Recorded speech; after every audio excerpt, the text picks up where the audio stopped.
back to Cami Designs, and I'm going to show you a few ways that I cast on. I like to use long tail cast on, but if I need a specific number of stitches, I don't want to have to redo it multiple times. So what I do, I first make a slip knot, like this. Like that. And then I put my needle in it here, and I just pull it just a little tight, because I need room to get this needle in the same loop. And I put it to the back. Then I take my feeding yarn, which is the yarn that's coming out of my skein, and I want to wrap it around the back needle, and take my back needle, or my needle that's in my right hand, and pull up a loop, just like that.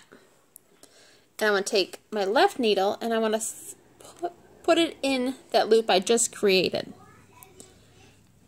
And that is my second loop. Over the back needle, pull up a loop, my left goes over it and goes inside. That's 3. And I just do this over and over again until I have the desired amount of stitches. Around, over, in, round, over, in. And I just keep doing this. And you can see all my stitches are lined up here. It looks really nice and neat. And I just keep doing this.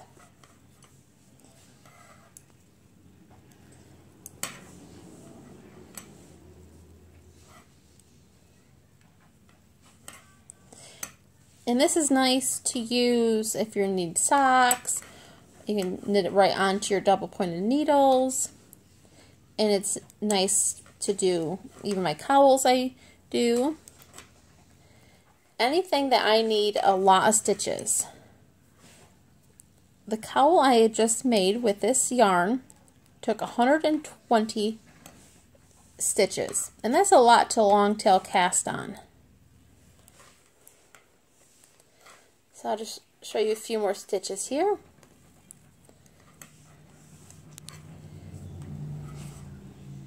Just like that. And then once I've got my number of stitches, I just pull that one out, and there we go. And then I'm ready to whatever I need to do. If I'm going to knit,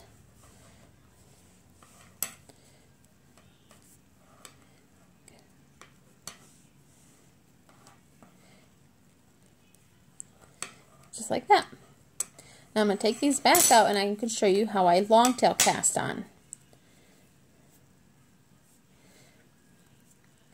To long tail cast on, I'll have to put a long strip of yarn that side and then make a slip knot right in the middle. And I take my knitting needle, and I pull it tight. And I give myself some more yarn here. And I want to take my end of my yarn here in the front, and then my live yarn in the back. And I grip it with my 2 fingers here, and this there, and I put my thumb between it. So it's like that. And I go in here, my thumb, I go over that, and then I bring my thumb back over, and I drop it. And then I bring my thumb back here and pull it tight. So over, around, thumb back over.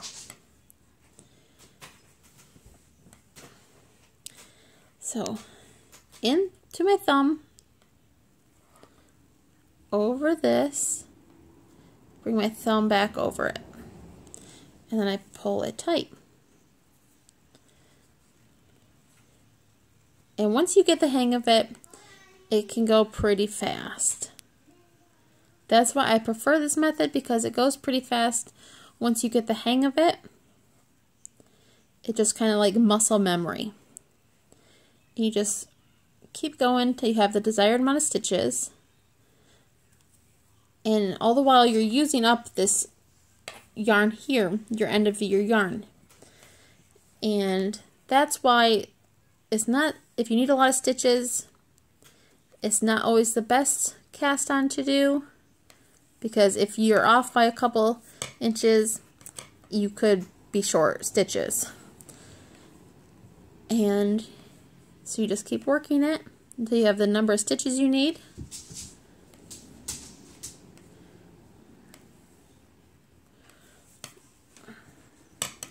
Do a few more here.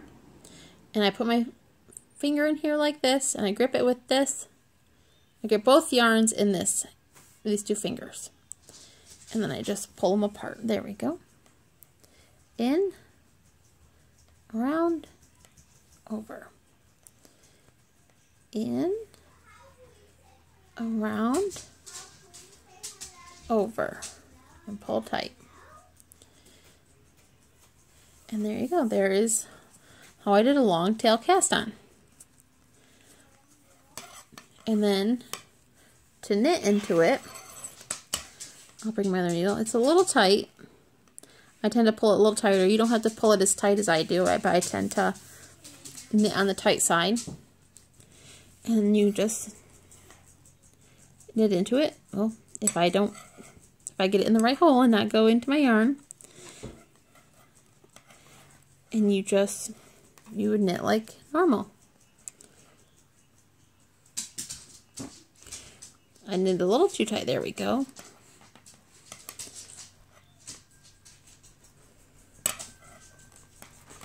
And you can see that it's got kind of a bubble there. If you just pull that, it tightens right up. And then this is your excess yarn. Sometimes you'll have a lot, sometimes a little. Sometimes you'll get it right perfect and you just trim it and then you'll weave in the end when you're done. But that is how I do my 2 cast-ons that I do. I do provisional cast-ons, but I will make another video to show you how to do that. If you have any questions or comments, please leave them below and I will try to respond. And remember that when I reach 2,000 subscribers, then I will start giving away some of my patterns for free. Please like and subscribe and have yourself a great day. Thank you.